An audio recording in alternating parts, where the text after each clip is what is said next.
Before we sing our Introit, I would just like to encourage everybody to scooch, because we have more friends coming in. Yes, thank you. Pretend that you like each other. Pretend that this is a community. Also, if you are a fan of lots of personal space, I would like to remind you that we also have a 9 o'clock service. That is usually much more spacious than this one. But we're glad you're here. Come, come, whoever you are, wanderer, worshiper, lover of the evening, ours is no caravan of despair. Come, yet again come. Come, come, whoever you are, wanderer, worshiper, lover of the evening, ours is no caravan of despair. Come, yet again come.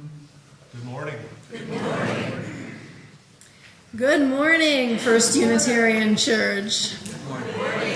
I am Reverend J Sylvan. I am the senior minister here. And today we have relatively few announcements, which is great. Teams Night is this Tuesday at 6:30 p.m. Show up at 6:30 if you want the pizza, 7 p.m. for the teams. I guess you could come to only one or the other. Please don't just come for the pizza and leave, though. That would be... You'd be a jerk, right? I don't know your situation, unless you need the pizza. Okay, Pledge Drive. The Pledge Drive is happening, people. 137 pledges at last count, a total of $381,491.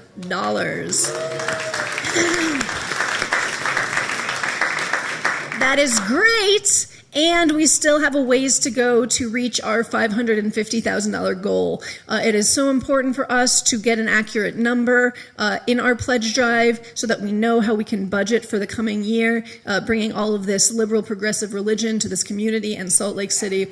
So please, please, please fill out your pledge cards. And you can put a cool little leaf on our pledge tree out there in Elliott Hall for no other reason than that. Please fill out your pledge cards. We have a newcomer class beginning March 13th, 2024. That's right, going for 3 consecutive Wednesdays from 6:30 to 8 p.m. If you are new-ish or new, or if you've been here a while and still don't know what the heck is going on, please consider signing up. You can sign up at the welcome table or online, I'm sure. Environmental ministry has so much going on, as they always do, but as you might know, this is the last week of the legislative session, so I know, it's almost over. They can't hurt us anymore.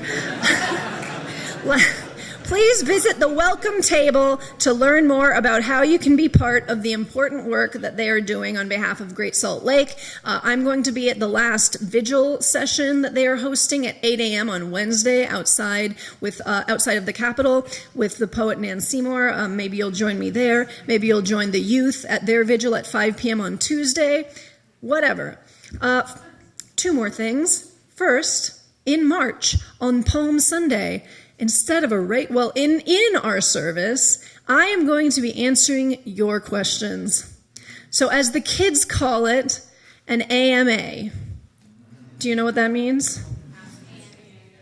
Ask me anything. Thank you, under 55 crowd. Yes, it is an Ask Me Anything. That means that you can ask me a question, and we have a box outside in Elliott Hall where you can write down on a note card your question, stick it in the box. It can be anonymous or not. That's right. And on Palm Sunday, I'm going to pull them out at random and answer them live. So if you have something to ask me that is not overly invasive or traumatic, or if you have something about universalism, Unitarianism, something about being a minister, whatever you want to ask me, is a hot dog a sandwich? I don't know, ask me, and I will pull it out and answer live on Palm Sunday. Finally, we have a birthday this week. It is the birthday of our church. And do you know how old they are turning? 133 years old. That's right. That is older than Ed Lueders. It is. And he's going to be speaking later. Not on behalf, on behalf of the church. But we're going to have cake out there to celebrate our 133rd birthday. So for no other reason, stick around for the cake in the parlor afterwards. All right, no more announcements. I welcome up today's worship associate, Nancy Moos, who is going to light our chalice.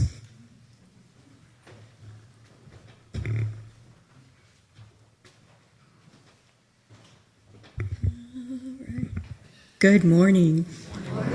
It is so wonderful to be here with you all this morning and to bring us to worship.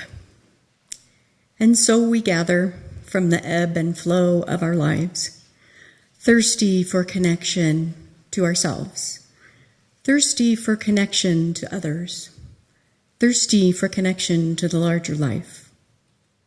As we light this chalice, may all who gather here be filled with joy and hope, filled with compassion and love. Here may we be filled so that we may pour ourselves out into the world.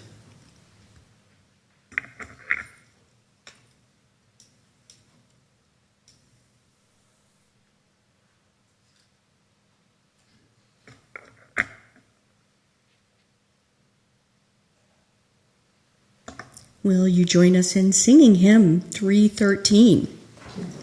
What a piece of work we are. It's another new one, I know. We're just doing it. So, Grey Book 313, it's very singable if you read the words. So we can do it. Here we go.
I'm happy to welcome up today's lay minister who will be speaking on the February lay minister theme of ego.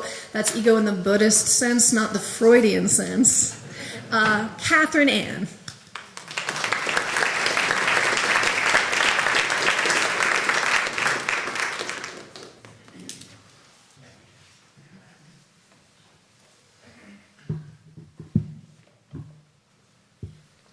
Good morning.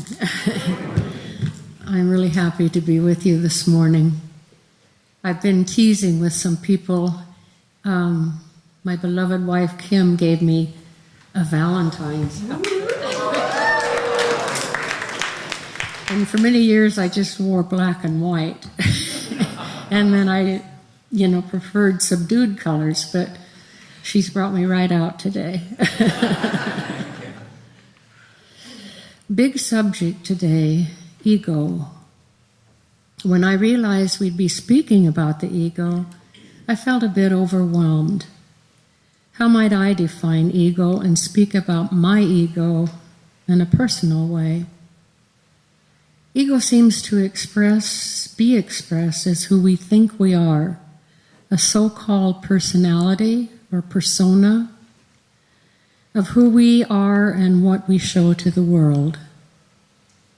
Seemingly, ego swells up out of our desire to be safe and worthy and held in respect for who we are. I learned along the way that developing a healthy ego seemed to be dependent on knowing who I really am. I believed the idea that I could learn to grow into a kinder and more loving person. I found that there are various things that support a healthy or unhealthy ego. Ego obsession is related to feelings such as emotions of defensiveness, righteousness, an unforgiving attitude, seeking constant attention or approval, not being concerned with the needs of others, needing most always to be right. I've been aware of some of those qualities within myself, but more often I've suffered from what we call a weak ego, which involves a more fragile sense of identity, sometimes being unstable emotionally and vulnerable with a lack of confidence and self-worth that is based on the acceptance of others. Establishing a healthy ego involves awareness, seeing what we are doing with our choices and our decisions, and a willingness to look at the darker, more painful sides of our personality. our personality that has been formed by events in our lives. We can well hold on to stories, old stories about ourselves, but we may do so at the expense of a more vibrant life and a more connected life to ourselves and to others. Another defense of the ego is called spiritual bypassing, or misuse of spiritual practices to avoid dealing with our most difficult feelings and issues. It seems that no matter how we may try to avoid it, that the development of a healthy ego requires deep awareness.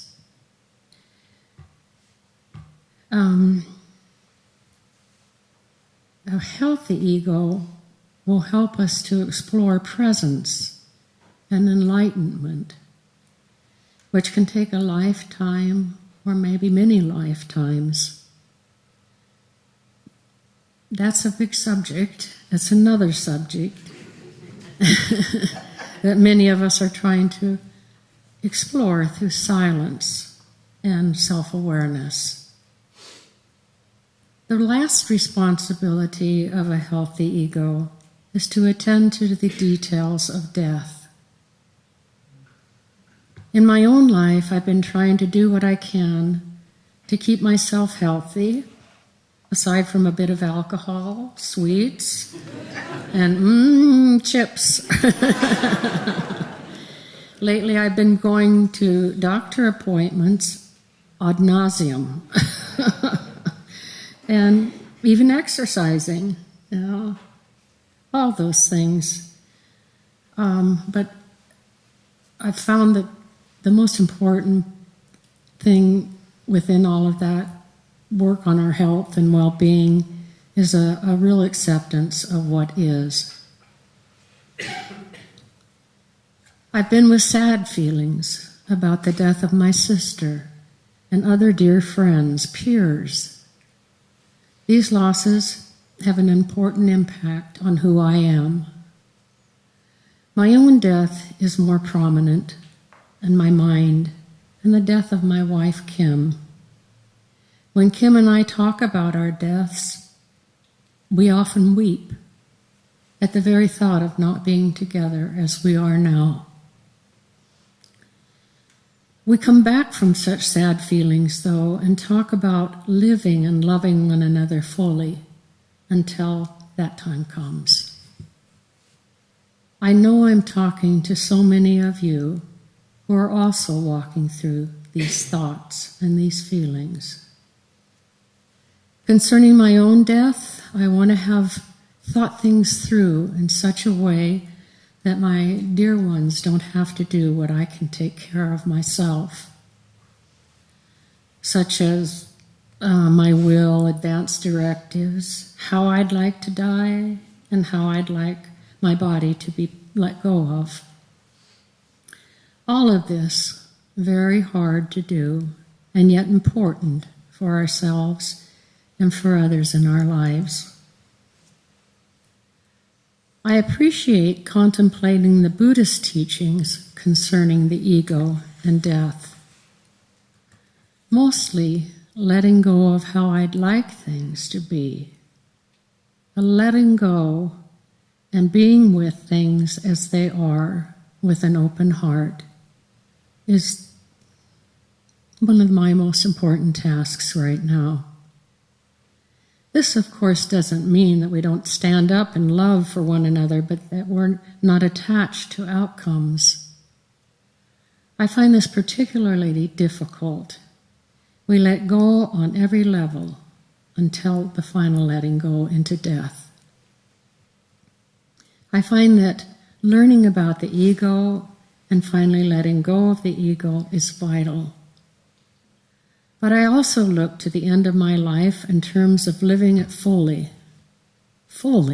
including loving, laughing, playing, getting to know all of you better, and being in this great community, and on and on. I'm so happy to have found a community at this time in my life that supports all of this and supports all of us on our way to a loving, healthy ego and the acceptance and the awareness of what is. Thank you.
We give thanks for this precious day, for all gathered here, and those far away, for this time we share, with love and care. We give thanks for this precious day. As has been mentioned, it is currently our pledge drive, and I am thrilled to welcome up today's Why I Give speaker, telling us why he gives to First Unitarian Church, one of our beloved elders, Ed Lueders.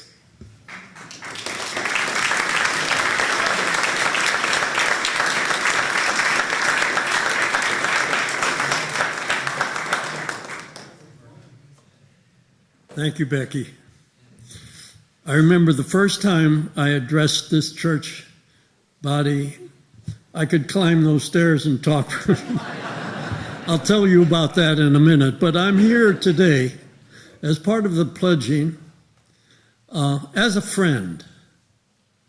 And all of you are my friends, and I like to say that, and I firmly believe it. But that's the small f, that's lowercase f. I'm also, since I pledge annually, as a friend from the larger community within which this church is such an important element. A capital F friend. And I'm speaking today on behalf of a good many of such friends of this church who believe that we are important and have reason to cause generosity in pledging. I think particularly of the times, because I go back a long way. I was born in 1923, and I challenge you to do the arithmetic.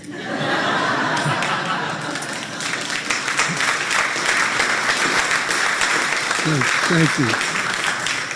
Thank you. It's just a matter of hanging around. But in the hanging around, I've been lucky, because of this church, to be a friend. And in my later years, the last 19 years, I've been a friend in Friendship Manor. And those of you who don't know about the connection with this church and other liberal institutions should know about the close relationship with Friendship Manor just through the parking areas where I walked over this morning and where I've walked over many Sundays and will in the future, I trust. But I'm thinking back today as a friend on occasions when I addressed or otherwise was in front of this congregation as a friend. The first time, for I arrived here in 1966 to become a full professor of English in the University of Utah Humanities College. I retired in 1990, and so that makes me a retiree and makes me more closely associated by living in Friendship Manor with First Church. First time I was here was in, I'm trying to think accurately, I think 46 years ago, during the summer programs when speakers were invited as a professor who specializes in American literature and particularly 19th century American literature. I was invited to speak in the summer programs here on Ralph Waldo Emerson and his friend, what's his name? Yes. And their relationship, in some respects, to the founding and the basis of this church and its positions in the world at large, and the world in the individual. I gave that talk and survived it, having walked up in those days to speak from the pulpit. I can't do that anymore. I even got here with the help of Becky. But that was only the first time. The second time that I was with you was owing to the Jazz Vespers that was initiated by Tom Goldsmith, who had become a good friend, as all of the ministers here have been friends of mine. I played the piano here with 4 other jazz pianists. We were the 5 jazz pianists in Salt Lake Valley.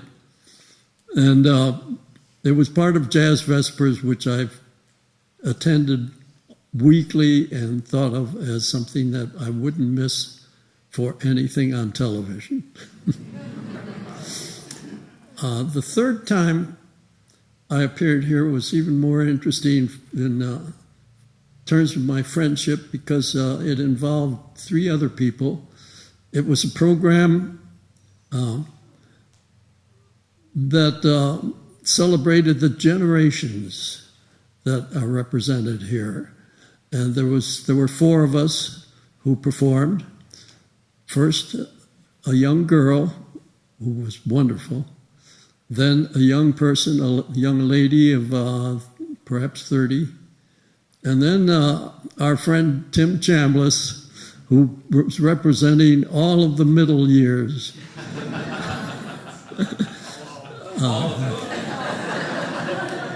And he even, as a friend, he even told me that I had his permission to drop his name today. So that kind of certifies me, doesn't it, currently? But the fourth one was me, and I was, of course, the old person. And on that occasion, I found that at the end of my presentation as the old person in the generations, I could wind up with something I feel very personally about and seem to suit the occasion, as indeed it suits this occasion.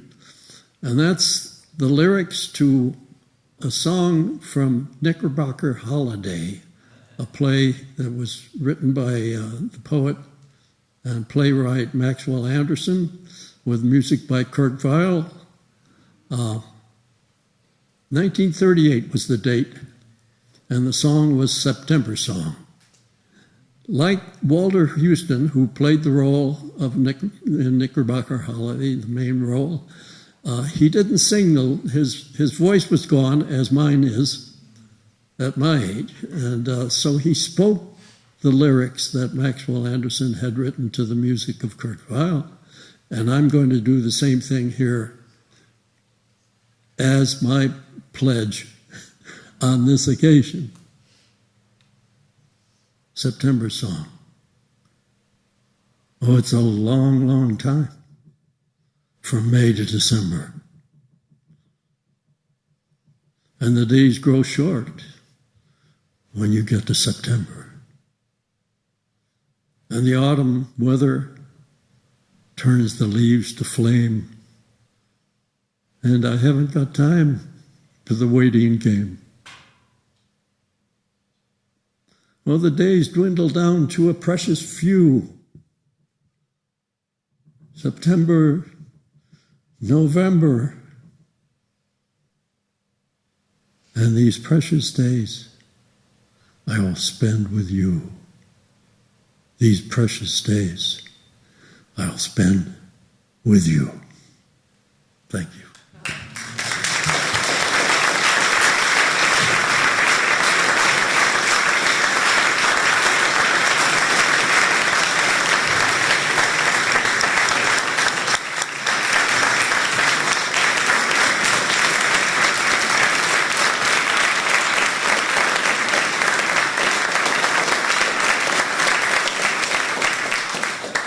Thank you, Ed. The offering for the work of the church will now be received.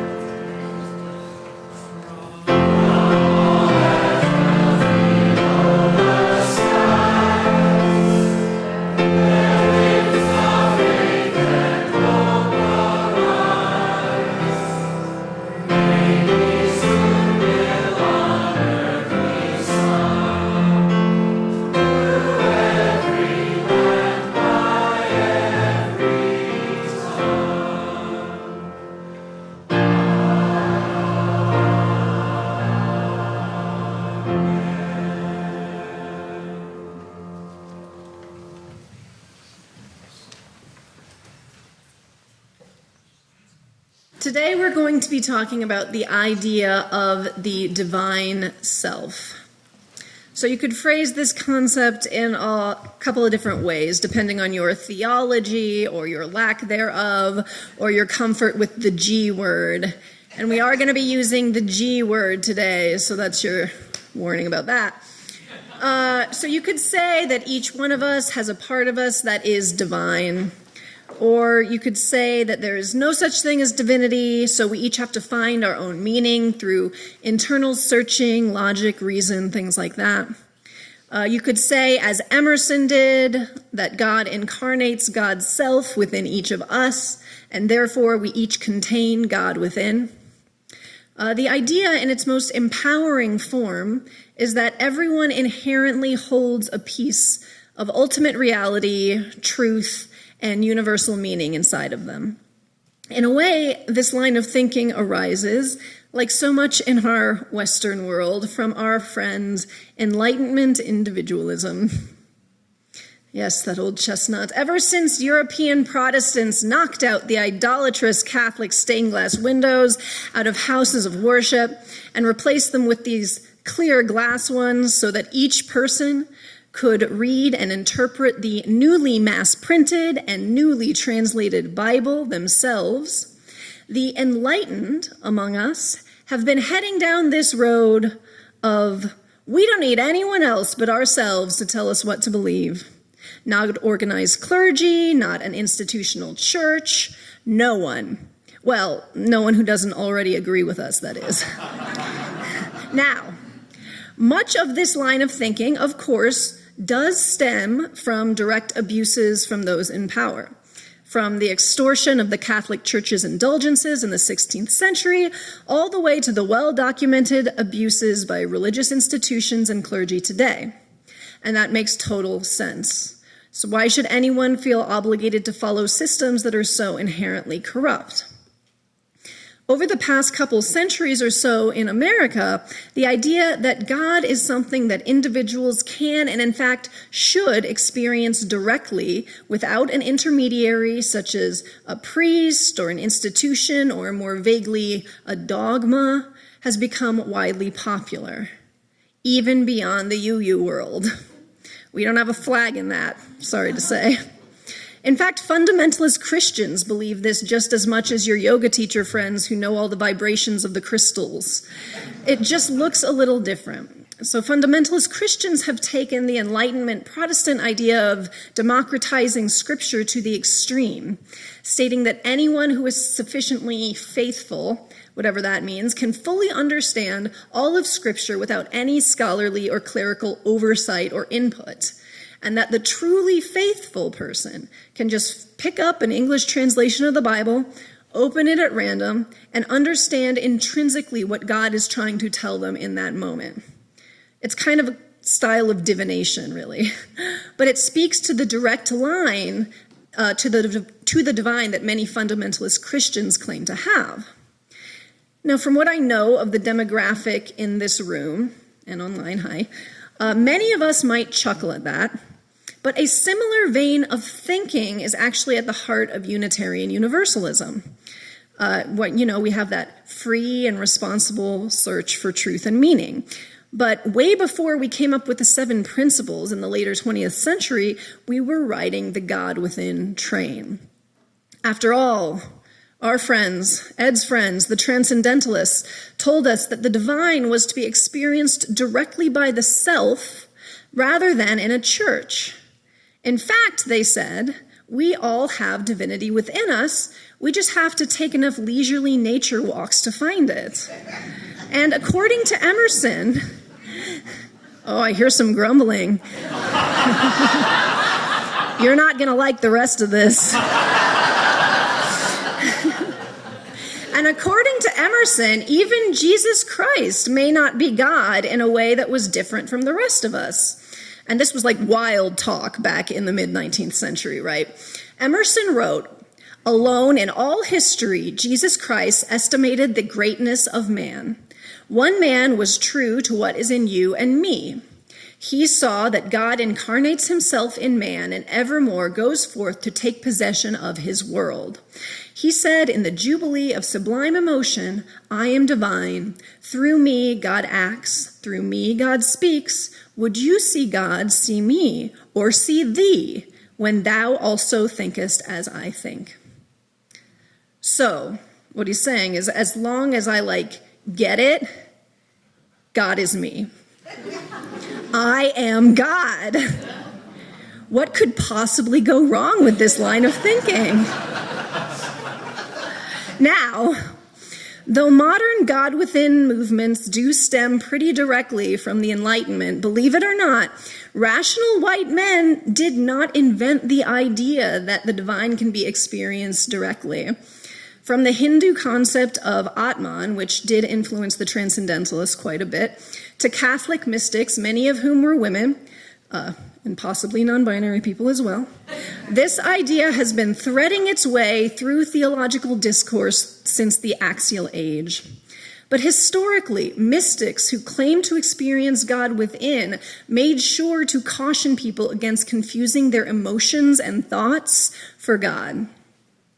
Teresa of Avila, prolific Spanish mystic, psychonaut, and teacher, and one of the oft-cited patron saints of God within theologians, indeed wrote an entire book about the pitfalls of undertaking mystical practices that seek direct experience of the divine.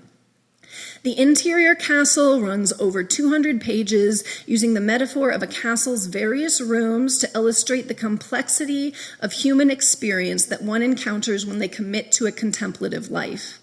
She is careful to point out, for example, that prayer and meditation may make one feel joy and elation, but coming into unexpected money might also make one feel joy and elation. For Teresa, the experience of God is not simply feeling good. Neither is it our thoughts. For Teresa, to do this spiritual work, it is not so essential to think as to love. And she clarifies what she means by love. She says, "Love does not consist in great sweetness of devotion, but in a fervent determination to strive to please God in all things, and in avoiding, as far as possible, all that would offend him."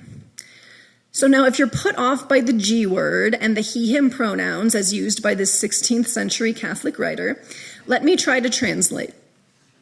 The divinity that is within us is not experienced in our thoughts, but in our love. And this love is not just a feeling of sweetness. That is, it's not just feeling good or even at peace. This love is fervent determination to strive to act in accordance with this higher universal love in all things, and to avoid, as far as possible, that which would negate or obstruct that love. In other words, this love is a call to action, and one that by definition calls us to act differently than we might otherwise at times. To concern ourselves fundamentally with how we are to our fellow humans and this world, even if it at times conflicts with our own desires.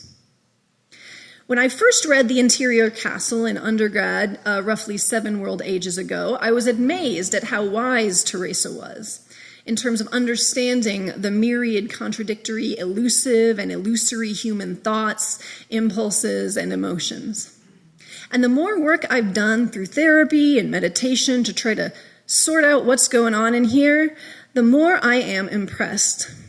Now, I don't know about you, but I have roughly 16 conflicting emotions, impulses, and thoughts churning around inside of me at any given moment, and oftentimes they're completely contradictory. I've done a lot of spiritual, emotional, and psychological work to try to parse out which of these impulses, thoughts, and feelings are in service to something greater than me, and which are just some aspect of my angry or frightened or hungry little ego disguising itself as something true, ultimate, or divine. We all have those, right? Like those absolutely certain and convincing voices that take over our consciousness sometimes, telling us that we should be competing with that acquaintance on Instagram, or like this new luxury electric car will make us a better person, or like that person with the extremely wrong opinion is the root of all evil.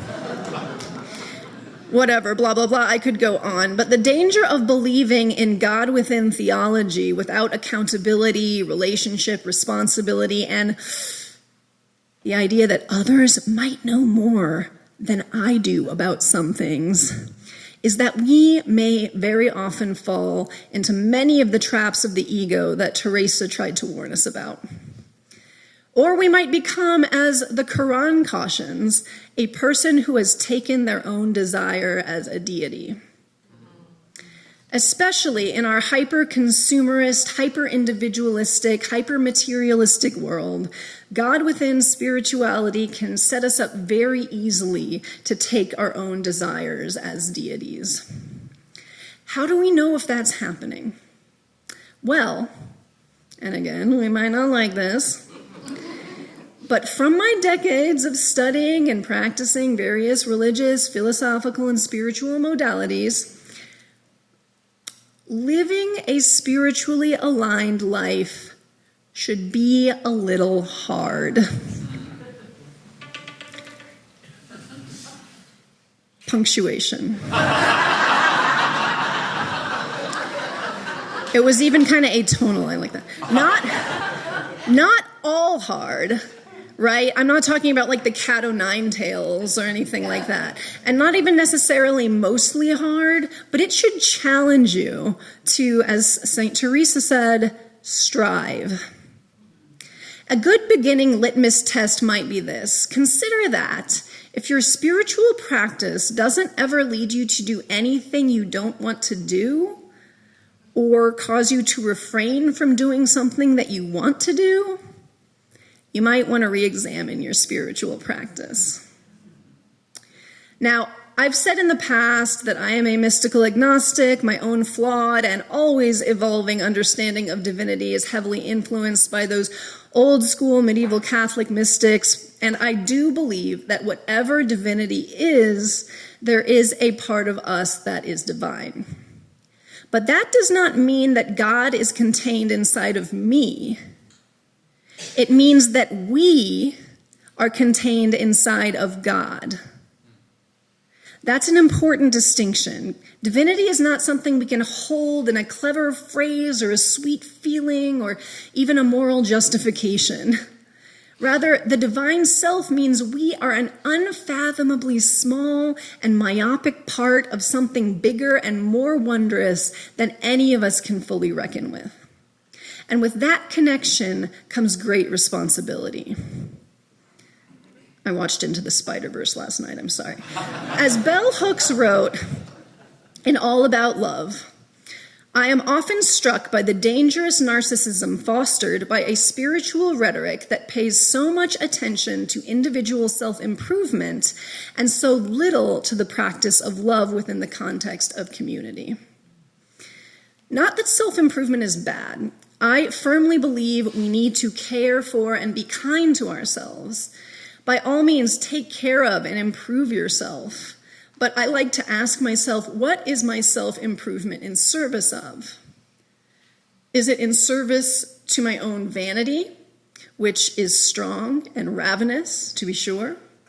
Or is it in service to reducing suffering and increasing the reach of universal love in the world at large? This second one includes myself, but myself is not the end goal. After all, the Buddha did not gain enlightenment simply to escape the cycle of birth and death himself. No, he stayed and taught others and helped the world make sense of and deal with suffering and death and maybe even gain release themselves. For Teresa, Bell Hooks, and the Buddha, the result of enlightenment is relationship with the world. And as our own James Luther Adams said, if a religion is purely spiritual, it is purely spurious. But for all my humanist materialists out there, I see you. I see you being like, yeah. But don't get too excited. So-called secular humanism is not immune to these same pitfalls. In fact, it may be even more susceptible to them. What we call humanism evolved concomitantly with and perhaps was born from good old Enlightenment individualism as well. And if you are someone who does not believe in any sort of higher power or divinity at all, the temptation to deify one's own thoughts, opinions, and desires may come even more naturally. After all, what else is there? Now, I'm not saying anyone needs to believe in any sort of spirit or supernatural anything.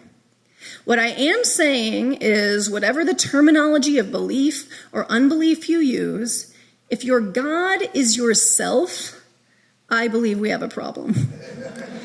And if you don't think you have a God, but you consider yourself to be the highest authority on pretty much everything, I'm sorry to tell you this, but you do have a God, and they can fit into all of your clothes.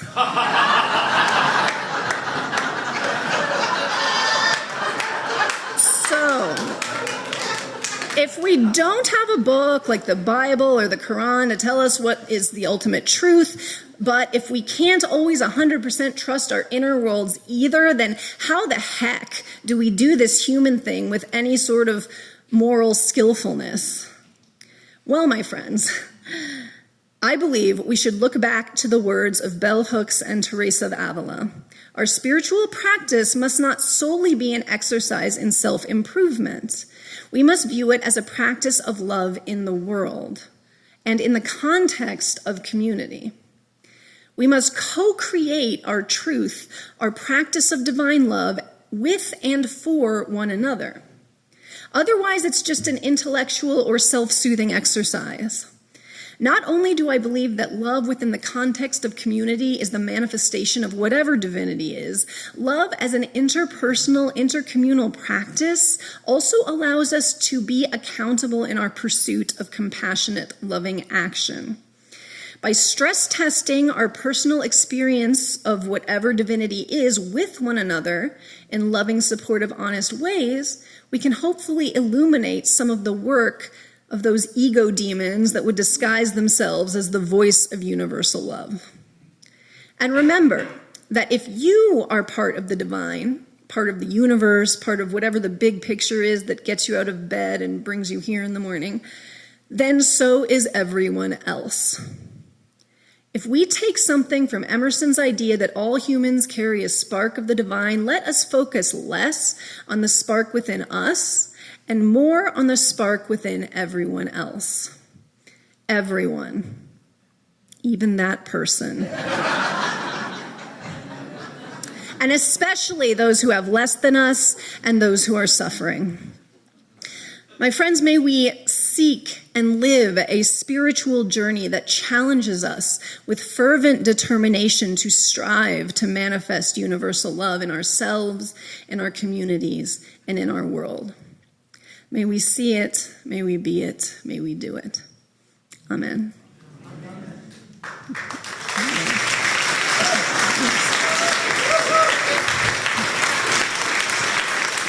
I think we should sing the song. No, I think we should. You want to do Happy Birthday?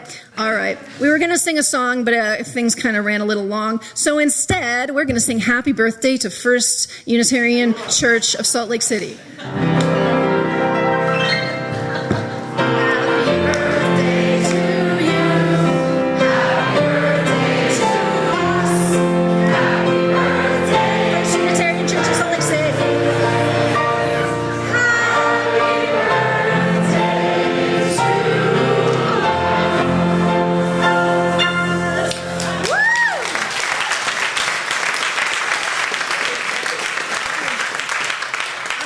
Benediction, and then David's going to play us out. My friends, in our free and responsible search for truth and meaning, may we remember that the goal of spiritual enlightenment, intellectual growth, and self-improvement must be to improve the lives of others and co-create love within a community.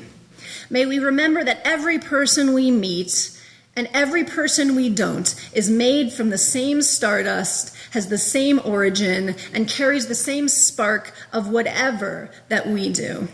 May we seek to see that spark in others as we strive to live our beliefs. May it be so. David's going to play us out. I'll see you out there for cake.